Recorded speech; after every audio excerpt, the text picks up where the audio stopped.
মূল্যস্ফীতির চাপে থাকা নিম্ন ও মধ্যবিত্ত মানুষের কষ্ট বাড়িয়েছে বছরের মাঝামাঝিতে আকস্মিক ভ্যাট ও শুল্ক বৃদ্ধির সিদ্ধান্ত। ভ্যাট বাড়ানোয় ব্যবসা কমেছে পোশাক, মিষ্টি, ফলমূল সহ বিভিন্ন খাতে। অর্থনীতিবিদরা বলছেন, আইএমএফ এর শর্ত মানতে গিয়ে সহজ পথে হাঁটছে এনবিআর। নীতি নির্ধারকরা সংস্থাটিকে দেশের বাস্তবতা বুঝাতে ব্যর্থ হয়েছে বলেও মত তাদের। হোসাইন শাহাদাতের রিপোর্ট, ক্যামেরায় ছিলেন আসাদুজ্জামান কানন। রাজধানীর কুড়িল বিশ্ব রোড এলাকার এলিভেটেড এক্সপ্রেসওয়ের নিচে গড়ে ওঠায় বস্তিতে মাথা গোঁজার ঠাঁই হয়েছে রিকশা চালক আমিনুলের। স্বামী পরিত্যক্তা বোন, ভাগ্নে আর স্ত্রীকে নিয়ে দুর্মূল্যের এই বাজারে তার টানাটানি সংসার। একটা মানুষের সংসার, ছোট বোনকে চালা, রুম ভাড়া 2500, আমার দুটো সন্তান, জিনিসপত্রের দাম বাড়তে হবে, আমার আরও সমস্যা হবে। কারণ আমি তো আমার ফ্যামিলিকে চালাবো না, রুম ভাড়া দেবো না, নিজের খোরাকি তুলবো। মূল্যস্ফীতির আগুনে সবচেয়ে বেশি পড়ছে নিম্ন আয়ের এসব মানুষ। কোনোভাবে ডাল ভাত খেয়ে চলছে জীবন। সপ্তাহে একদিন মাছের দেখা মিললেও মাংস কিংবা ফলমূল তাদের কাছে বিলাসিতাই বটে। যে জিনিসপত্রের দাম মনে করেন চাল 80 টাকা কেজি, 60 টাকা কেজি, একদিন মাছ খেলে আর 10 দিন না খাই, শাক সবজি এইগুলাই খাচ্ছি আর কি। গত কয়েক বছরে মূল্যস্ফীতির চাপে পিষ্ট নিম্ন মধ্যবিত্ত, এমনকি মধ্যবিত্তরাও। এমন কঠিন বাস্তবতায় হঠাৎই শতাধিক পণ্যের উপর ভ্যাট বৃদ্ধির সিদ্ধান্ত নেয় জাতীয় রাজস্ব বোর্ড। স্বাস্থ্যকর অল টাইম হানিকম, সব সময় অল টাইম হেলদি লাইফ।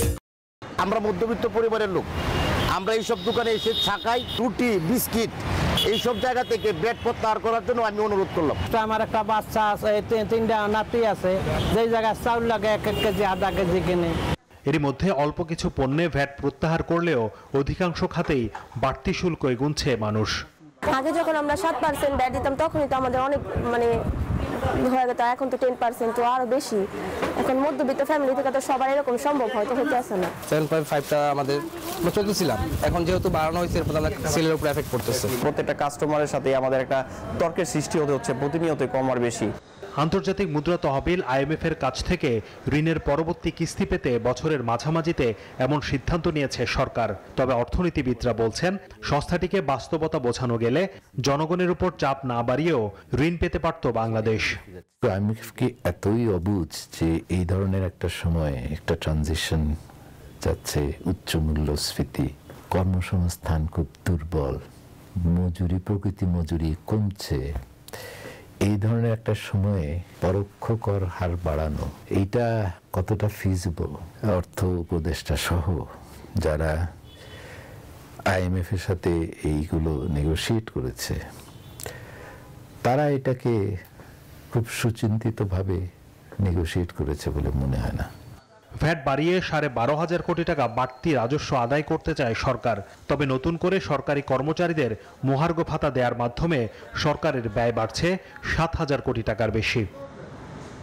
মূল্যস্ফীতি চাপে পিষ্ট সাধারণ মানুষের উপর ভ্যাটের বোঝা চাপানো হলো আরেক দফা। নানান মহলে চাপের মুখে কিছু খাতে বাড়তি ভ্যাট প্রত্যাহার করে নিয়েছে সরকার। তবে অর্থ বছরের মাঝামাঝিতে ভ্যাট বাড়ানোর এমন উদ্যোগ কার স্বার্থে?